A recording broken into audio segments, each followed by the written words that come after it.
둘, 셋. Bonjour à tous! Bienvenue dans cette vidéo un peu particulière en l'honneur des 1000 abonnés de ma chaîne. Aujourd'hui, je réponds aux questions que vous m'avez posées dans les commentaires. Certains m'ont également contacté via ma page Facebook. Merci beaucoup d'avoir posé vos questions et d'en avoir profité pour me faire plein de compliments. Moi qui avais peur de ne pas avoir de questions, je crois que cette vidéo va durer beaucoup trop longtemps. Donc sans plus tarder, voilà les réponses.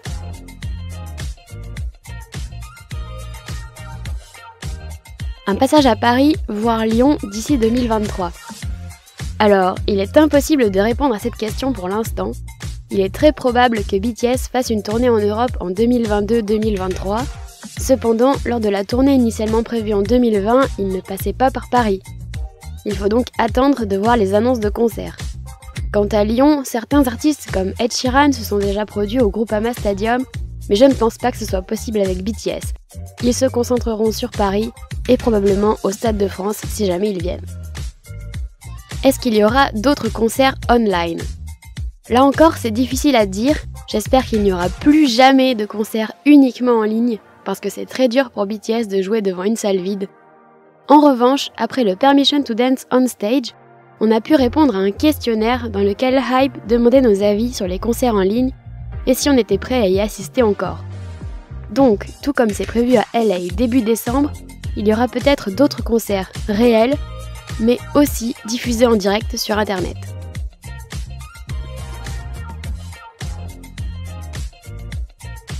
Comment et quand ai-je découvert BTS?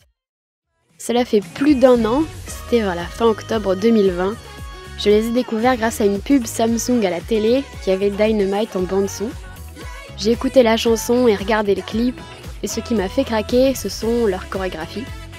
Après, j'ai voulu apprendre leurs noms et apprendre à les distinguer, et voilà, je suis tombée dans la marmite de potions magiques.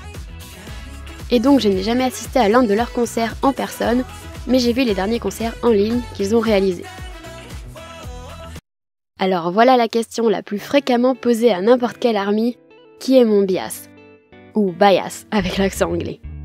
Avant d'y répondre, on m'a aussi demandé quelle était ma définition d'un bias.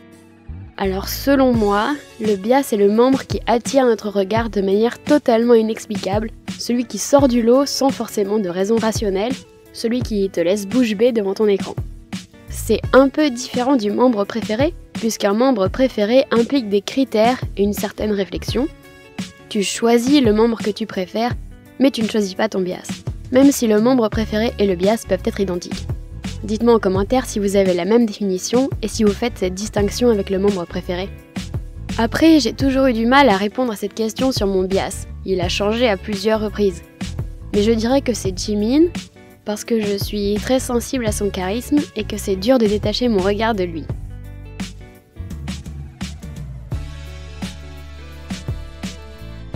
Suivi de près par les deux rappeurs, J-Hope et Suga. Mais mon membre préféré, c'est RM. J'adore son attitude et j'aime l'écouter parler. Donc, entre RM et Suga, je choisis RM. Même si je préfère la musique de Suga. Qui est selon moi le plus sexy? Alors, ils sont tous très sexy quand ils veulent, en fonction de leurs vêtements, de leur maquillage, de leur attitude. Mais plus objectivement, je pense que V est celui qui sait être séducteur quand il veut.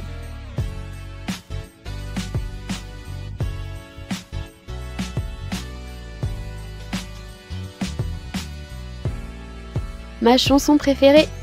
Tout comme décider de mon bias, je trouve que c'est très difficile.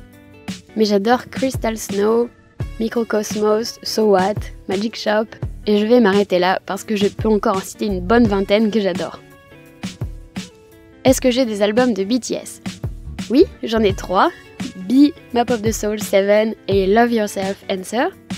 J'aimerais en avoir d'autres, mais à chaque fois, je ne sais pas lequel acheter, alors j'en achète pas.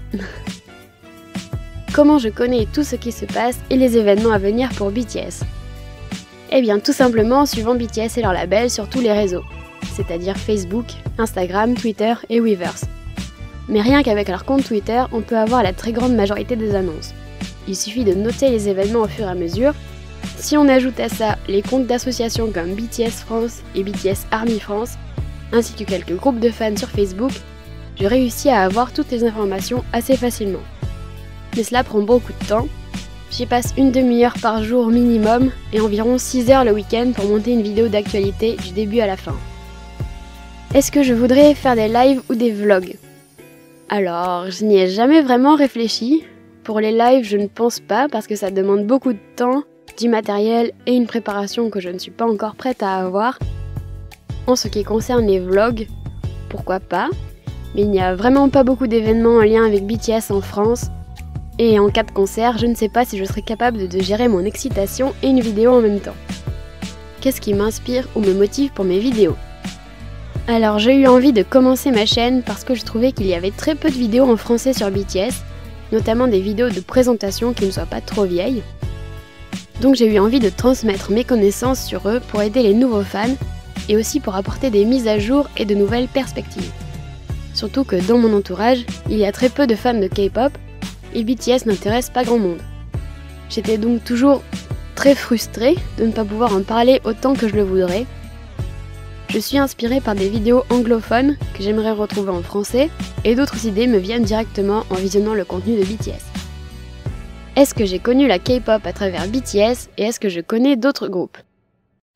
Il y a un petit moment, j'écoutais beaucoup le girls band Girls' Generation sans vraiment réaliser qu'il s'agissait de K-pop. J'adorais leur chorégraphie et leur mise en scène, mais je n'avais pas fait plus de recherches que ça. C'est vraiment BTS qui m'a poussé à m'intéresser à la K-pop et à la culture coréenne de manière générale.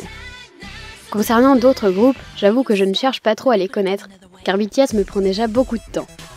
Mais j'ai découvert Blackpink par le biais de Kyle Hanagami, leur chorégraphe, et mon chorégraphe préféré. Je suis donc leurs actualités.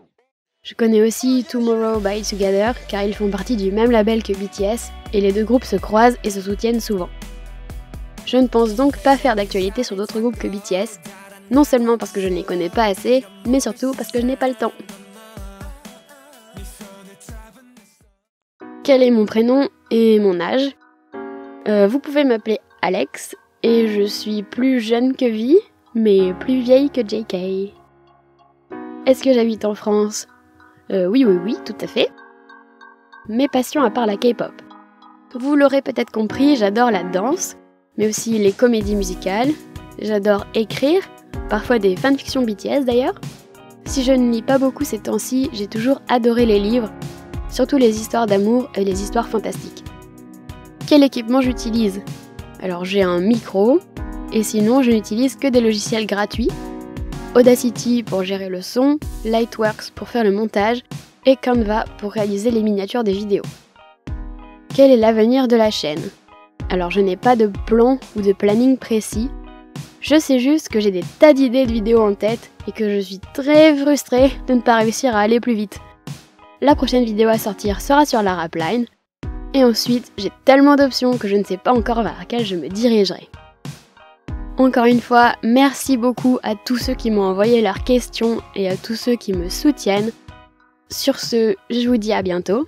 Je vous Violette.